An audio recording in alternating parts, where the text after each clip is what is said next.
fans. This is Stephen Forrester, your Eastland County Today sports editor. I'm just looking here at the latest copy of the sports edition found in our paper. It is outstanding. And I want just to encourage you, if you haven't picked up a copy, to do so at your local newsstand. Or what I've got even a better offer is to subscribe to the Eastland County Today. For $45 for the entire year, you can have the Eastland County Today with the sports page and all the county news delivered to your mailbox. $45 entire year, every week, the paper will come to your mailbox. And with the physical edition, we also provide a digital edition for you, for your tablet, for your phone, for your laptop. You get access and you see the entire paper in digital color. It is outstanding to look at. You get it about Wednesday evening, even before the hard copy comes out Thursday. To subscribe, you can either contact the office at 629-1707, or you can email me, ecn-sports@att.net, and we will take care of you.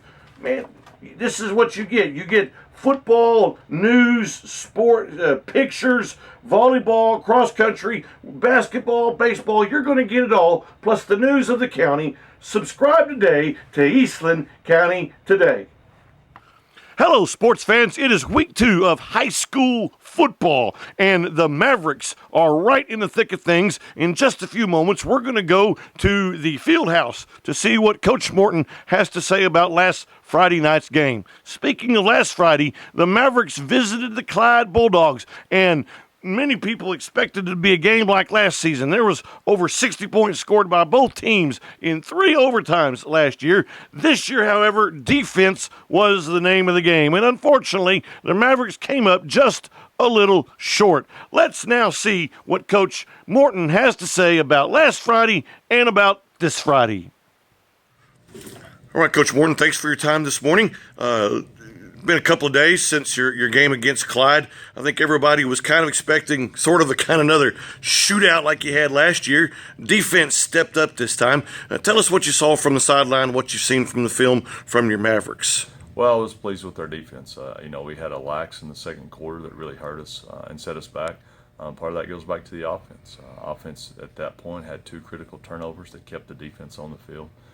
Clyde was a real up-tempo team, and our defense, when they're forced in that situation, they got their backs to the wall. They got to find a way to fight through it, and they really did a pretty good job. They second drive, they held them to the 4th down. It's 4th and short. They've held them inside the 5-yard line, and then on the last play, play action pass hurt us, and they ended up getting into the end zone right there before halftime.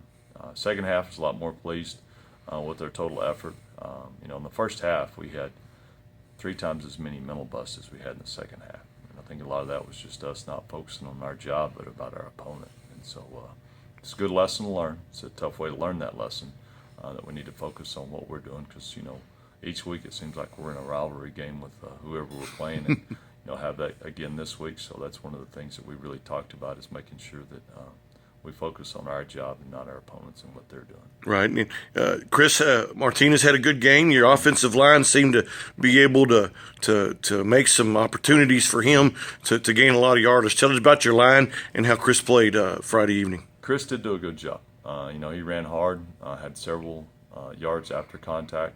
We're pleased with him and what he's been able to do for us. And offensive line, obviously, they're the ones that make it go. I was also pleased with Parker Roberts. Parker made some big plays for us and found a way to keep drives alive for us, and was pleased with him. And Mason is showing glimpses of having a really great year for us. We just got to get him where he's consistent with it. All right, Coach, you mentioned another kind of rivalry this week. It's the Breckenridge Buckaroos. Tell us a little bit about what you know about Breck, what you've seen from film, how they expect to challenge the Mavs this Friday evening. Yeah, best defense we've faced so far, for sure. They're very physical up front. They're 2 defensive tackles and their defensive ends. They're athletic, but they've also got great strength. So that'll pose some challenges for us. Clyde last week was more of a big front, that didn't use their quickness as much. And this week we're going to face a team that's got great quickness and just plays hard. That's one of the things that really impressed me in the Cisco game was how hard their kids played defensively. Offensively, it's a challenge for us because they're a wishbone team, and what the wishbone does is it makes you play assignment football. It's hard to simulate their looks in practice just because it is so different. We've got to do a good job with their scout team giving them the looks, but what wishbone does is it makes everybody takes care of their responsibility, and one time that they catch you where you take one step in the wrong direction, it can be 6 points. So, no, our defense will definitely be challenged this week with playing assignment football, where they can't just pin their ears back and run to the football, but they have to be more disciplined. So, it'll be a challenge for us. It's Breck's home opener. They've got a bad taste in their mouth right now, so I feel like we kind of, it's one of those deals you're almost messing with an injured animal. They're going to come out and give you their best game. Great. Hey, Coach, again, thanks for your time this morning. Thanks, Coach Morton, for your time today. We appreciate him taking time out of his busy day to visit with us. This Friday evening, the Mavericks travel again to Breckenridge to take on the Buckaroos. Kickoff is 7:30 in Breckenridge.